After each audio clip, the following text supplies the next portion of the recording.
पिछले 2-3 महीनों में उत्तरी भारत और पश्चिमी भारत के कुछ हिस्सों में ईसाइयों पर हमले बढ़े हैं और कुछ मामलों में ये भयावह हो गए हैं। झूठे मुकदमे दर्ज किए गए हैं और कई लोगों को जेल भी हुई है। इसके बाद 2 ननों का मामला सामने आया है। छत्तीसगढ़ के दुर्ग में कई चर्चों और पेंटेकोस्टल चर्चों पर हमले हुए हैं।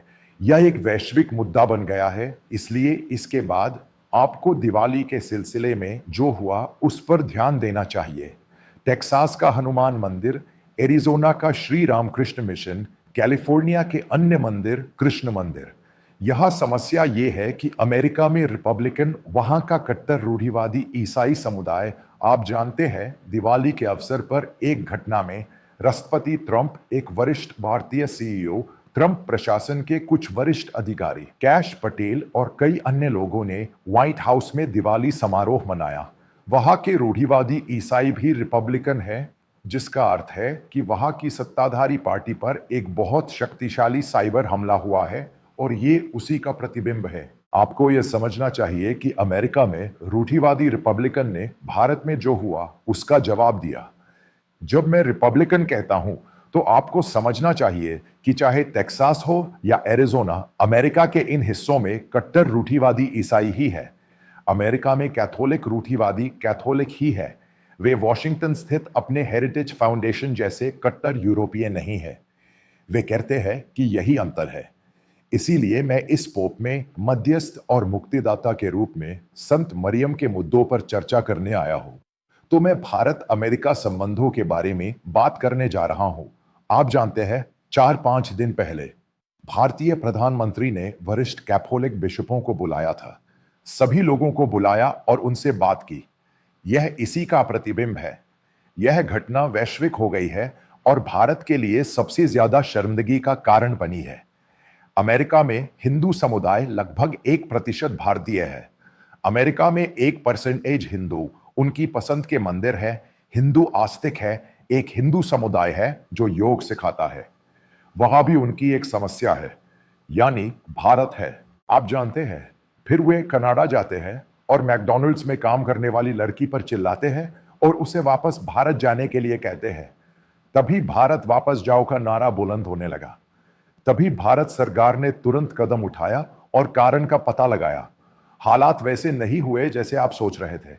इसीलिए मैंने पहले कहा था कि एक जगह छोटी सी घटना हुई, अगर यहां कोई घटना हुई तो वही समस्या वहां भी दिखाई देगी, लेकिन वहां वह समस्या उसी तरह से दिखाई देगी। इस डिजिटल दुनिया में यही कहा जाता है। यह सोशल मीडिया का युग है। यहां चर्चों को तोड़ा जा रहा है, मारा पीटा जा रहा है, ध्वस्त किया जा रहा है। ज्योति शर्मा तलवार उठाकर अपनी तलवार घुमा रही है। अब वह सबको मार डालेगी। यह सोशल मीडिया का युग है। बाद में आपने देखा कि कुछ लोग हैं जो कहते हैं कि सनातन धर्म को नकारा जा रहा है। दलित समुदाय ने चर्चों की रखवाली शुरू कर दी और यह एक वैश्विक समस्या बन गई। इसीलिए भारतीय प्रधानमंत्री ने अचानक कैथोलिक समुदाय को बुलाया और उनसे बात की। यानी भारत में धार्मिक स्वतंत्रता है। भारत एक स्वतंत्र भारत है। भारतीय संविधान कहता है कि इस तरह से आप जा सकते हैं। भारत सरकार कहा गई, ये सभी बड़ी घटनाएं कहा गई और सभी चर्चाओं को बंद कर दिया। उन्होंने कहा, यह सच है कि कुछ चर्चाएं हैं, लेकिन यह घटना कई हिस्सों में और कई जगहों पर हो रही है क्योंकि भारतीय संविधान के अनुसार चलना संभव नहीं है। यह मामला सुप्रीम कोर्ट में भी आ सकता है। ये राज्य ऐसे ही मामले उठा रहे हैं। उन्होंने राज्य सरकार का धर्मांतरण विधेयक पारित किया और फिर यह सुप्रीम कोर्ट में आने वाला है। वैसे भी अमेरिका में हिंदू समुदाय के खिलाफ और भारत में समस्या शांत है, तो यह अमेरिकी हिंदू क्यों है? यानी अमेरिका में भारतीय अमेरिकी हिंदू संगठन को समझें। वे हर राज्य में है। पहले वे मूलतः डेमोक्रेट थे, अब वे रिपब्लिकन पार्टी में शामिल हो गए हैं क्योंकि भारत की दक्षिणपंथी राजनीति अमेरिका में ट्रंप की दक्षिणपंथी राजनीति जैसी ही है। ट्रंप का समर्थन करने वाले ज्यादातर भारतीय व्यापारियों ने ट्रंप के चुनाव प्रचार में पैसा लगाया है। वे खुद भारत में संघ परिवार के लोगों से कह रहे हैं कि अगर तुम यहां कुछ करोगे तो मैं तुम्हारे अनुसार चलूंगा और जो मैं जानता हूं वही होगा। हम वहां नहीं रह सकते। तब आपको समझ आएगा कि सोशल मीडिया एक बड़ा समूह है जो संघ परिवार और मोदी का अनुसरण करता है। दिवाली वाले मुद्दे की वजह से वे अचानक पीछे हट गए और उस पर हमला कर दिया। यह भारत में कुछ मूर्खों द्वारा बनाया गया था और जब यह किया गया तो यह केवल वहां एक मुद्दा बन गया और वैश्विक समाचार बन गया और अमेरिका में रिपब्लिकन भी इसका उसी तरह जवाब देंगे। इसके नाम पर केंद्र सरकार भाजपा शासित कई राज्यों और कांग्रेस शासित कई जगहों पर मुकदमे दर्ज कर सकती है। उन्होंने राजस्थान में मुकदमे दर्ज किए, छत्तीसगढ़ में मुकदमे दर्ज किए, कई जगहों पर मुकदमे दर्ज किए क्योंकि एक भारतीय नागरिक के लिए यह सामान्य बात है कि वह जहां चाहे वहां जाए और जो चाहे माने।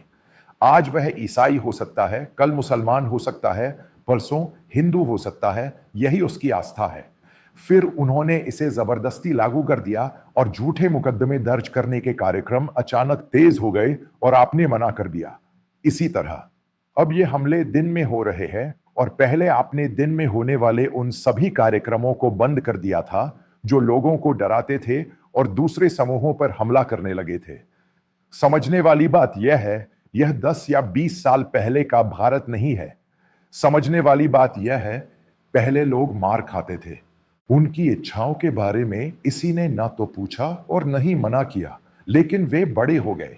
यही आपको समझने की जरूरत है।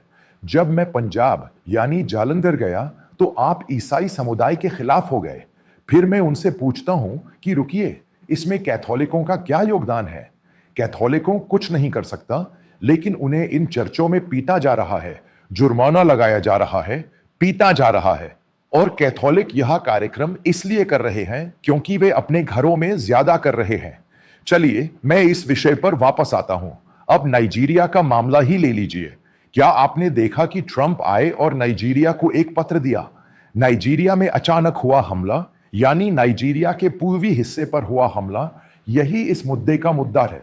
अगर कुछ देश इसे वैश्विक स्तर पर लेते हैं तो इसका असर भारत जैसे महान देश पर भी पड़ेगा, क्योंकि हम चीन नहीं है, हम ईरान नहीं है। भारत एक लोकतांत्रिक देश है। यहां लगभग 100-150 करोड़ लोग रहते हैं। भारतीय वैश्विक हो गए हैं। भारतीय व्यापारी यानी भारतीय मूल के व्यापारी गुजरातियों अमेरिका का वाकई व्यापार है। यह सब, अगर वहां के मूल निवासियों से कोई समस्या है तो यह सब उनका इसका व्यापार पर असर पड़ेगा। गुजराती इंडो अमेरिकन के सबसे ज्यादा नेता क्यों हैं? गुजरातियों ने भारत में संघ परिवार या आरएसएस के कई समूहों को बहुत कड़े शब्दों में क्यों बताया और छोड़ दिया है? यदि भारत में यह समस्या जारी रही तो वे वहां नहीं रह सकते। इसका असर उनके व्यापार, उनके भविष्य और हर चीज पर पड़ेगा।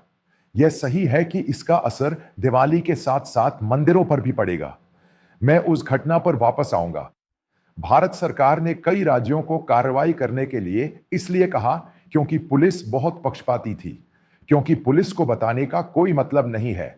वे ही तो हुक्म चलाते हैं। वे क्या कहते हैं? वे उन्हें पीटने के लिए कहते हैं, फिर वे सबको झूठे केस में फंसा देते हैं। वे जमानत लेकर बाहर निकल जाते हैं। क्योंकि जमानत भी काफी नहीं है, इसलिए उनके लिए अदालत में पेश होने के लिए वकील है। वहां घटना हुई, लेकिन यह समझना महत्वपूर्ण है कि कई लोग अचानक कहते हैं कि दलित समुदाय और आदिवासी समुदाय के भीतर उनके खिलाफ एक भयानक एकता है। यही इसका प्रभाव है। संत वापस कहते हैं कि एक भयानक एकता थी। यह उस एकता का हिस्सा था कि महाराष्ट्र में आरएसएस मुख्यालय के सामने विरोध प्रदर्शन किया गया था, यह कहते हुए कि आरएसएस पर प्रतिबंध लगा दिया जाना चाहिए। यह उसी के नाम पर है। आपको ध्यान देना चाहिए, पिछले 4-5 दिनों से दिल्ली में एक मार्च हो रहा है। हिंदू एकता मार्च में सभी लोगों को शामिल होना चाहिए। देखिए कि यह सब कहां से शुरू हुआ। अचानक यह संघ परिवार समूह इस तरह का मार्च निकाल रहा है। यह कहने के लिए मार्च निकालने का क्या मतलब है कि भारत में हिंदू एकता की जरूरत है। पिछड़े वर्ग और आदिवासी संदिग्ध महसूस करने लगे हैं, क्योंकि दलित समुदाय का विकास वे उच्च जाति के एक वर्ग को पसंद नहीं है। यह उसी का हिस्सा है कि उन्हें कुचलने या पीटने की समस्या पैदा होती है। अर्थात पहले यह आया और ये उस समय Bharat America tariff, Bharat America United tariff, रूसी कच्चे तेल समस्या, जब इन सभी चीजों को एक साथ जोड़ा गया तो यह एक वैश्विक मुद्दा बन गया, जिसका मतलब था कि भारतीय प्रधानमंत्री एक वैश्विक नेता है और ये सब उस देश में सोशल मीडिया की शक्ति के कारण हो रहा है। बाद में जब अमेरिकी लोगों यानी अमेरिकी रिपब्लिकन पार्टी ने इसका प्रतिकार किया तो भारत सरकार ने इसे और बढ़ाने के प्रयास किए। उन्होंने कैथलीन बिशप को बुलाया और उनसे बात की। वे उनके खिलाफ मामला दर्ज करने के लिए तैयार है। अमेरिका में विशेष रूप से इस नाम पर शांति है। और एक बात और है, यह एक मुद्दा बन गया है और अमेरिकी विदेश मंत्री चीन के खिलाफ एक अमेरिकी विदेश मंत्री बन गए हैं। अमेरिकी राष्ट्रपति मार्क रूबी ने उन्हें एक बयान दिया और यह सबसे बड़ी बात यह है कि अमेरिका ने भारत के खिलाफ कोई बयान नहीं दिया क्योंकि भारत से बात करते हैं। इसी तरह जब नए अमेरिकी दूत सर्जियो गो भारतीय प्रधानमंत्री से मिलने आए तो उन्होंने भी यही बात कही। भारत में जनता और अमेरिका के बीच समस्या कैसी है, इसी तरह अमेरिका और भारत के लोगों, खासकर रिपब्लिकन पार्टी के लोगों को भारत से समस्या है। यह सब ईसाई धर्म के मुद्दे से जुड़ा है। इसका एक समाधान है। भारत और अमेरिका की सरकार में इसी पर बात हुई है। भारत ने 1 घंटे तक इसे न दोहराने के नाम पर कार्रवाई की है क्योंकि लोकतांत्रिक तरीके से प्रत्येक भारत को यह तय करने की स्वतंत्रता है कि आगे बढ़ना है। यानी यह जो कहा जा रहा है वह एक वैश्विक मुद्दा है, यानी एक छोटा सा मुद्दा, चाहे कोई चर्च बंद हो, लोगों को परेशान किया जाए या उन पर झूठा मुकदमा दर्ज किया जाए। भारत और अमेरिका में अतीत में यही हुआ है। इसके खिलाफ जवाबी कार्रवाई हुई। वहां भारतीय हिंदू, वहां भारतीय पूजा स्थल, यानी हिंदू पूजा स्थलों का मुद्दा, दिवाली का मुद्दा और वहां काम करने वाले भारतीयों का मुद्दा, ये सब भारत में भी हो रहा है। भारत सरकार ने इसे रोकने के बारे में सोचा और फिर कार्रवाई की और अब सब कुछ लगभग शांतिपूर्ण ढंग से चल रहा है।